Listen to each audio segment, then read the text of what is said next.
तभी नारायण ने कहा, हे वत्स, मांगो, और क्या मांगना चाहते हो? क्या अभिलाषा है? मांगो। हे नारायण, अब कोई अभिलाषा नहीं। आपके शरीर का दर्शन हो गया, हमारी यही अभिलाषा थी और यह अभिलाषा पूर्ण हुई। बहुत धन्यवाद है जो इस शरीर को आपका दर्शन हो गया।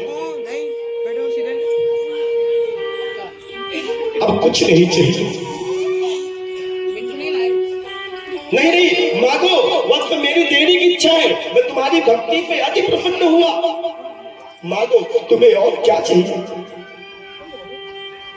तब मनु ने कहा, भगवान आप तो दया निधि हो, अंतर्यामी हो, आपसे क्या छिपा है? आपसे क्या छिपा है?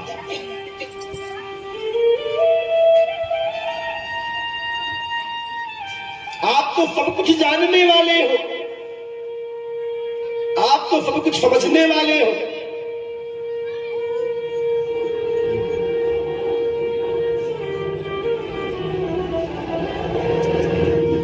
मांगो तो एक वरदान मांगो, दे देना। हाँ मांगो। तारी फिरो मन की पानिधि,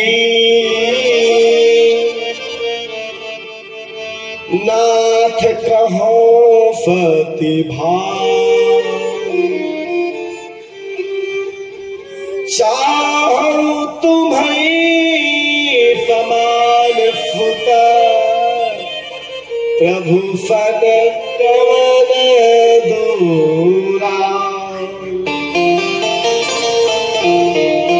शिरोमणि की पानिधि, देना है तो हमें एक वरदान दीजिए।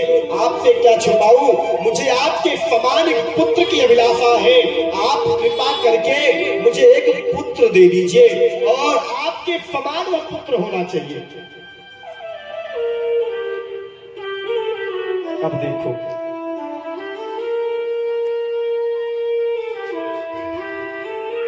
कहा आपके समान पुत्र होना चाहिए।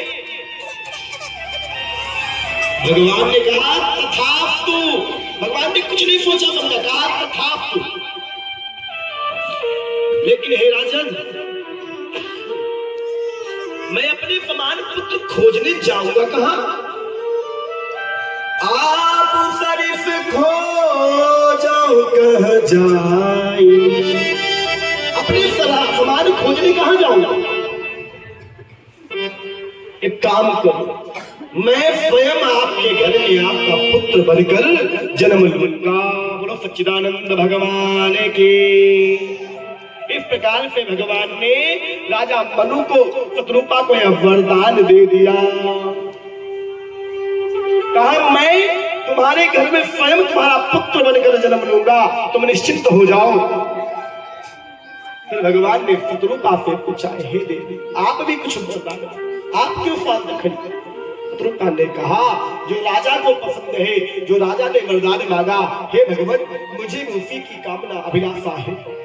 भगवान ने कहा तथास्तु, जाओ हम तुम्हें ये वरदान देते हैं।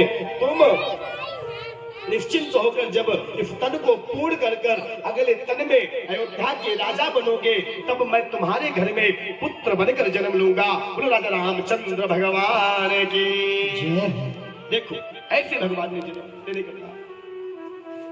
अब भगवान ने ये वरदान तो दे दिया। अब भगवान शिव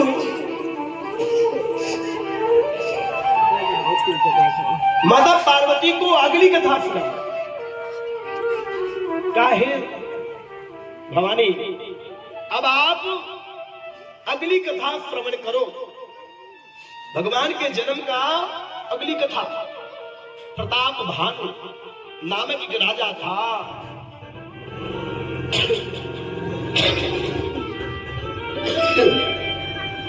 विश्व विदिता एक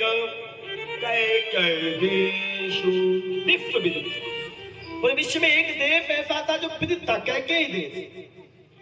सत्य के तुतः दसई नरेशु, सत्य चित्रकेतु नामक महाराजा था, उसकी 2 संतान, जिसमें से एक प्रताप भानु हुआ।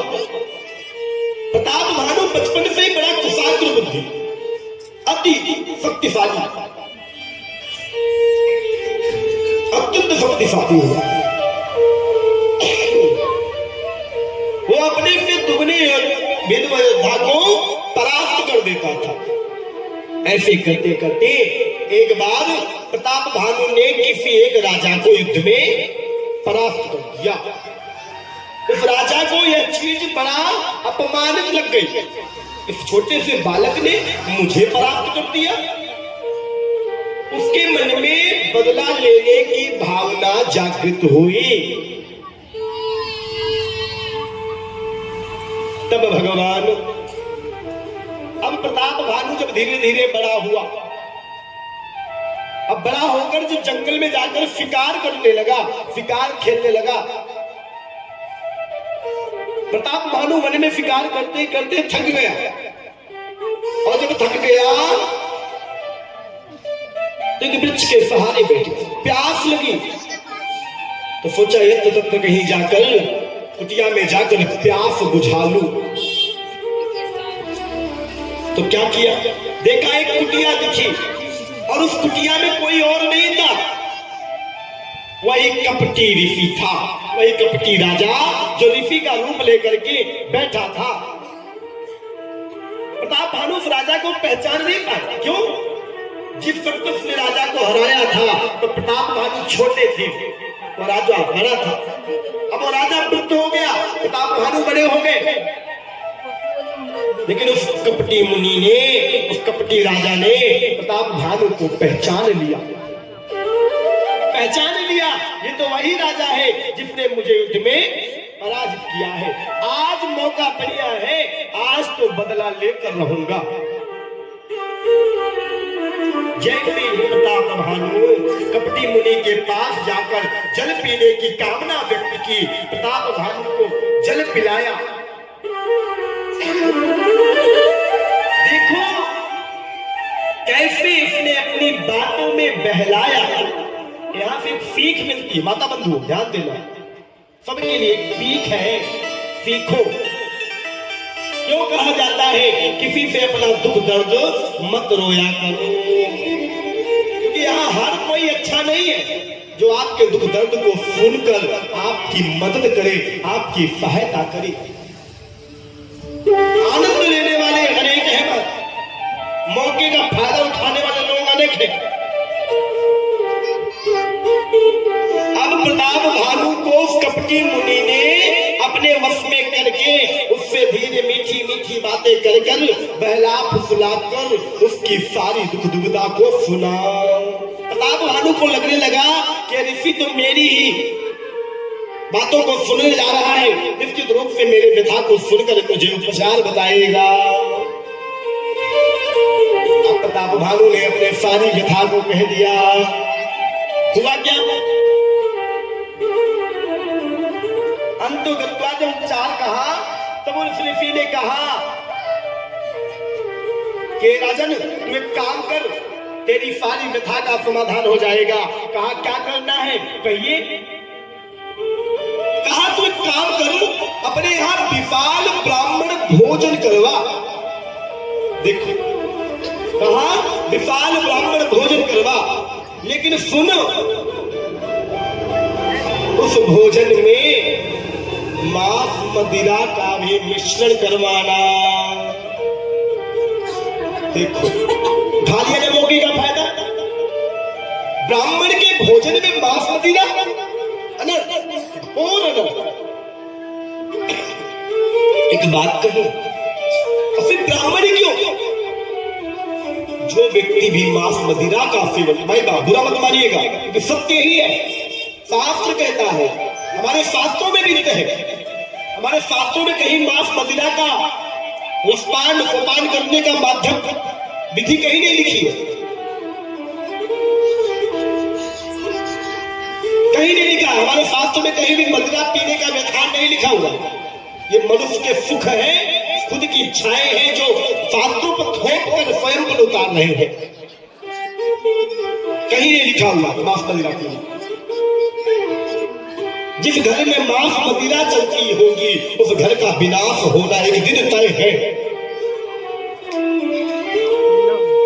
इसलिए सबकी नैतिक जिम्मेदारी होना चाहिए, किसी के घर में मांस मदिरा चलती हो, अरे माय बाप सनातनी हो, सनातनी भक्त हो, भारत देश के रहने वाले हिंदू हो, और हिंदू में तो 56 प्रकार के भोग की व्यवस्था है, उसको ग्रहण कीजिए ना।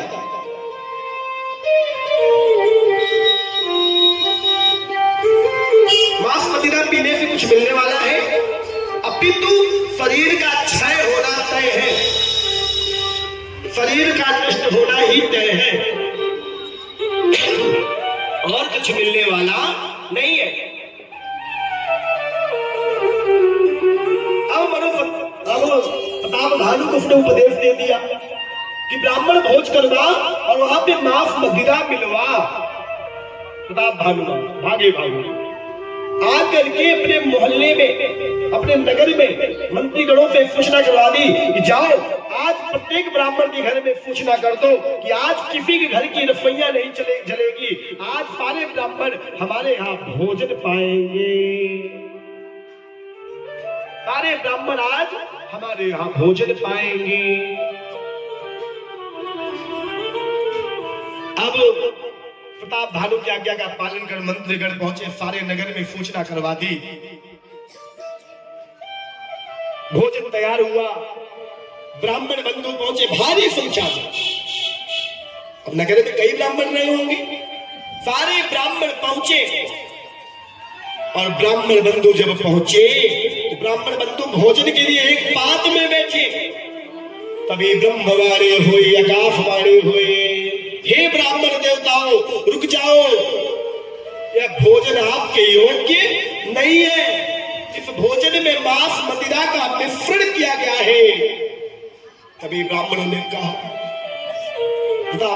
हम भोजन करने से पूर्व जाकर रसोई घर चेक करना चाहते, निरीक्षण करना चाहते हैं। जब ब्राह्मण बंधु पहुंचे तो देखा सत्य में भोजन में मांस मदिरा का संमिश्रण हुआ, घोर अनर्थ। अब सुने सारे ब्राह्मण क्रोधित हो गए,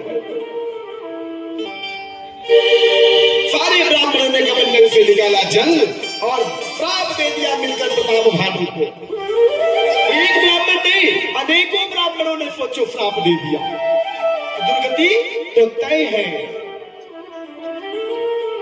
माता बंधु कभी चौखट पे ब्राह्मण आए, साधु आए, संत आए, उसका अपमान कभी मत करना।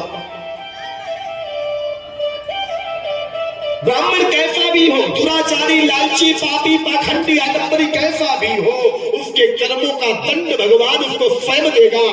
आप उसको दंड देने का प्रयास मत करना, नहीं तो आप भी दंड के भोगी हो जाओगे। एक ब्राह्मण की सदा पूजा करो, एक ब्राह्मण का सदा मान का ध्यान रखो, सम्मान करो, और एक ब्राह्मण भी ब्राह्मण का सम्मान करे। अरे भगवान भी ब्राह्मण का सम्मान करते थे। कृष्ण के भवन में सुदामा गए थे, भगवान ने बैठाकर जल से चरण पखारा था।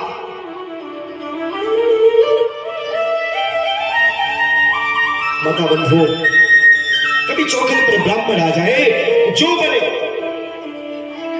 एक गिलास जल भी पूछ लेना, क्योंकि ब्राह्मण, गाय और संत ये तीन बड़े दुर्लभ होते हैं।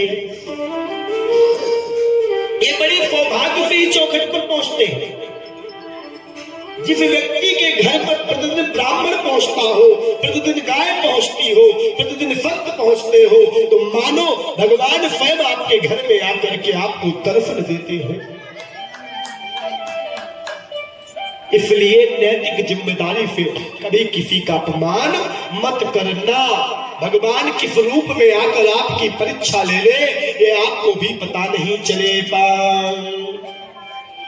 बोले सच्चिदानंद भगवान की। आइए